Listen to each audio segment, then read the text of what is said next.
It's February 9th, 2014. Mark Zuckerberg invites Jan Koum to dinner at his house in Silicon Valley. The conversation is casual at first. Then Zuckerberg leans forward and says the words Koum has been dreading and secretly hoping to hear. Facebook wants to buy WhatsApp.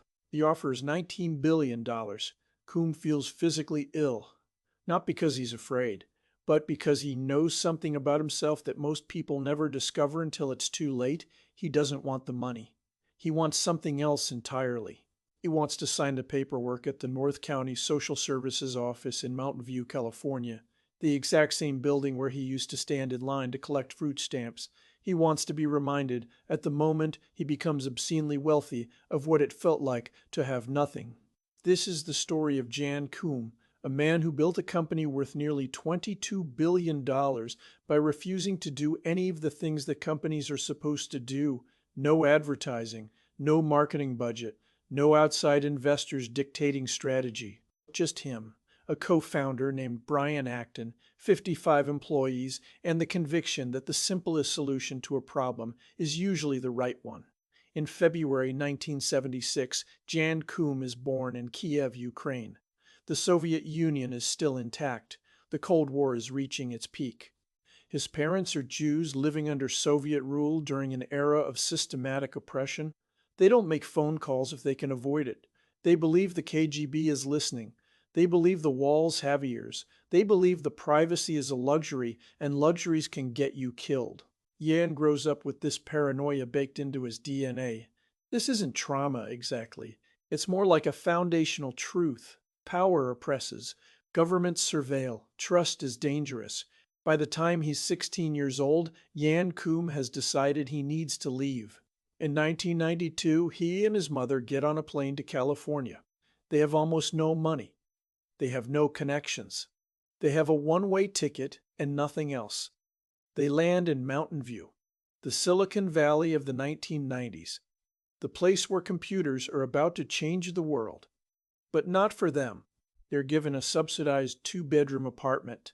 Jan sweeps floors at a grocery store. His mother does domestic work. They're living on food stamps. They're the invisible people who keep the economy running while the wealth accumulates somewhere else. Jan is working and surviving, but he's also observing. He's watching how computers work. He's teaching himself to code. By 1997, he lands a job at Yahoo as an infrastructure engineer. This is the job that changes everything. At Yahoo, he meets Brian Acton. They become friends. They bond over the belief that most software is needlessly complicated, that engineering should be elegant, that simplicity is power. But there's a problem brewing in the late 1990s, the dot-com bubble. Companies are being valued based on hope rather than profit. Venture capitalists are throwing money at anything with .com at the end of the domain name. Yahoo survives the crash because it has real users and real revenue, but the experience leaves Koum scarred. He watches companies that should have been strong collapse because they built for investor expectations rather than user needs. He watches engineers sacrifice elegant code for flashy features. He decides something in that moment. If he ever builds something, he will never do this. He will never optimize for investors. He will never optimize for advertisements. He will never compromise the core product for growth metrics. In 2007, Koum and Acton leave Yahoo. They travel South America. They're soul-searching. They're trying to figure out what they actually want to build. Then something happens that reveals the path forward.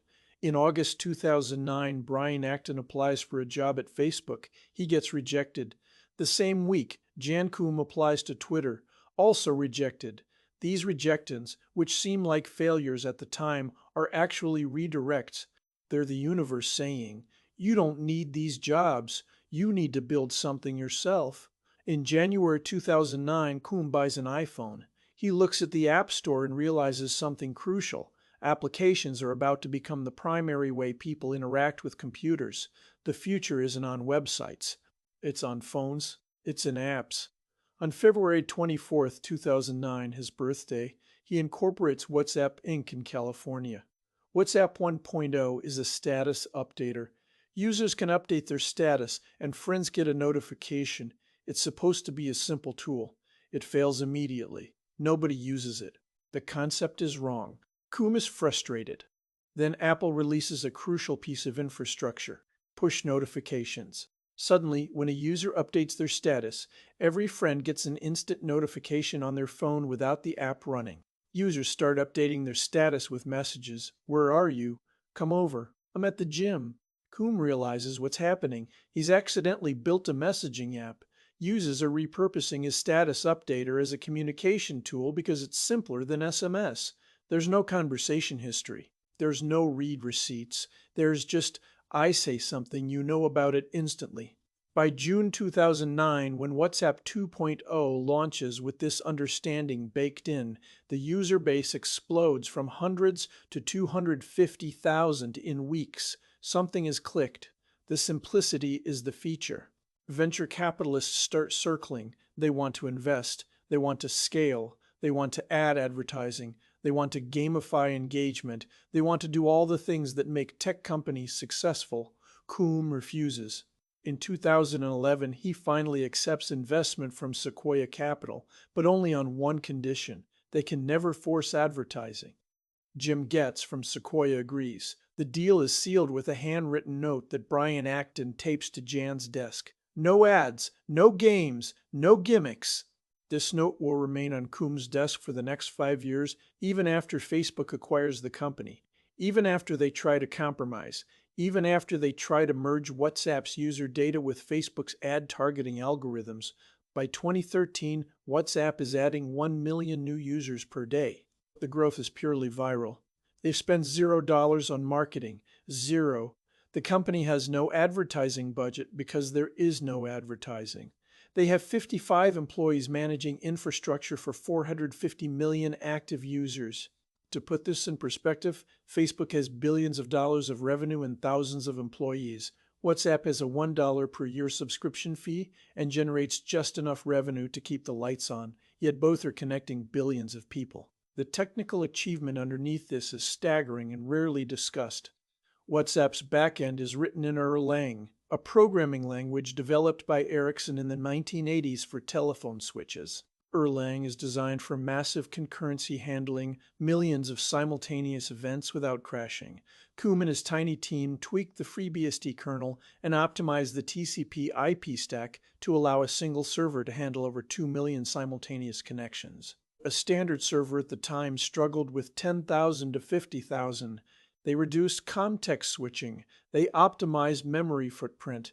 They built infrastructure that was so lean, so elegant, that competitors couldn't replicate it even if they'd wanted to.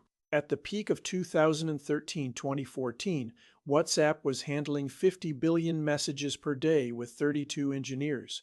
32. Facebook would have needed thousands. The architecture was so simple that it became invisible. The user experience didn't require Wi-Fi verification screens, didn't require usernames or passwords. You just gave WhatsApp access to your phone's address book. If a contact had the app installed, they appeared instantly in your chat list. The social graph was preloaded. You didn't need to add friends. They were already there. This design choice, so obvious in retrospect, was revolutionary because it eliminated friction. It made the app feel like it already understood you. But here's where the story turns. Because simplicity and purity of vision can only survive so long in a world obsessed with growth and monetization. On February 14, 2014, Valentine's Day, Koum goes to Zuckerberg's house to accept the acquisition offer. The deal is officially signed: $19 billion. The actual value at closing in October 2014 rises to $21.8 billion because of Facebook's stock appreciation. The per-employee valuation is $396 million per employee. This is the highest value per employee ratio in corporate history. 55 people, $22 billion. Do the math. But Koum insists on one thing. They sign the paperwork at the North County Social Services Office, not at Facebook's campus, not at a fancy law firm, at the welfare office, where he used to stand in line for food stamps. His lawyer thinks he's insane. The facility is embarrassed by the request. But Koum is adamant. When he signs away the company, when he officially makes himself obscenely wealthy, He wants to be physically located in the place that reminds him what the alternative is, what it feels like to have nothing. For the first few years after the acquisition, everything seems fine. Facebook keeps its promise. WhatsApp remains a separate entity. The engineers keep building. The users keep trusting. The infrastructure keeps working. But then the pressure starts. Facebook wants to integrate. They want to connect WhatsApp user data with Facebook profiles. They want to use phone numbers for ad targeting. They want to do all the things that make Facebook billions of dollars in advertising revenue. They want to break the promise. Koum watches this happen and realizes something. He's trapped. He owns 45% of the company, but Facebook owns the other 55%. More importantly, they own him. He's on the Facebook board. He's contractually obligated to support shareholder interests. He's surrounded by executives who believe that privacy is a feature, not a value, that monetization is inevitable, that his idealism is naive. By 2018, the pressure becomes unbearable. Facebook is pushing harder to merge WhatsApp's encryption with their ad targeting systems. They're weakening the end-to-end encryption. They're introducing mechanisms to allow Facebook to see more data.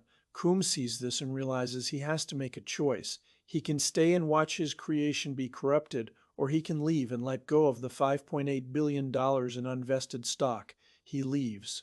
He walks away from $5.8 billion because he can't stomach what Facebook is doing to WhatsApp.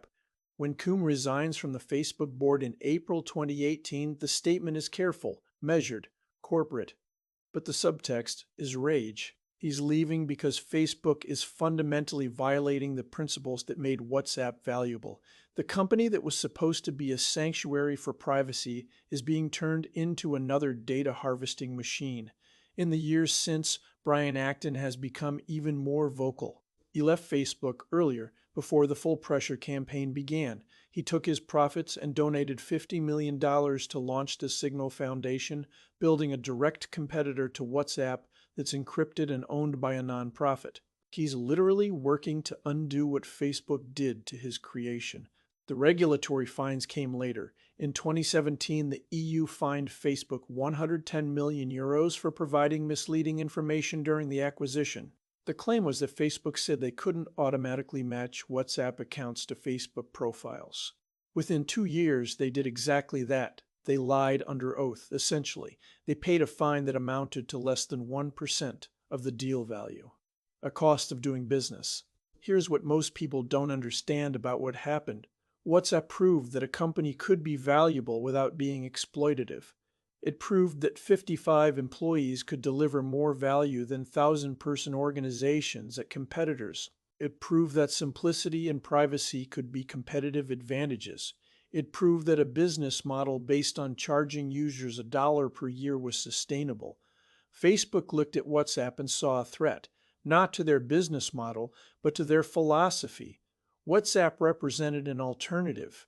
It showed that a different way was possible, so they bought it. And then they slowly destroyed it. They didn't do this out of malice. They did it because Facebook's entire architecture is built on data extraction and ad targeting. You can't keep WhatsApp pure inside that system any more than you can keep a lake clean while it's draining into a polluted river. The system corrupts the ideal. Jan Koum is now a reclusive billionaire. He collects rare air-cooled Porsches. He donates heavily to Jewish causes and pro-Israel charities. He stepped back from public life entirely. The man who built one of the most important communication platforms in human history, the app, that connects over 2.7 billion people today, chose to walk away from billions of dollars rather than watch his creation be monetized and exploited. What makes his story remarkable isn't the money, it's the refusal. In a world obsessed with growth and scale and monetization, Jan Koum built something on the principle that your user's privacy is more valuable than your profit. And when he couldn't maintain that principle, when the system that owned him demanded he compromise, he left. He chose principle over money. In Silicon Valley, this makes him either a saint or a fool, probably both. The irony is suffocating. A man who grew up under Soviet surveillance, who was terrified of government oppression, built a tool to protect privacy. Then he sold it to a company that treats privacy as an obstacle to profit. He walked away from $5.8 billion in unvested stock, to escape the contradiction. The no ads, no games, no gimmicks note is still in archives somewhere. A relic of a moment when something pure existed for a few years before it was absorbed into the machine. The system is more powerful than any individual. Even billionaires can't stop it. They can only choose whether to participate or walk away. Jan Koum chose to walk away, and that choice, more than anything else, defines his legacy.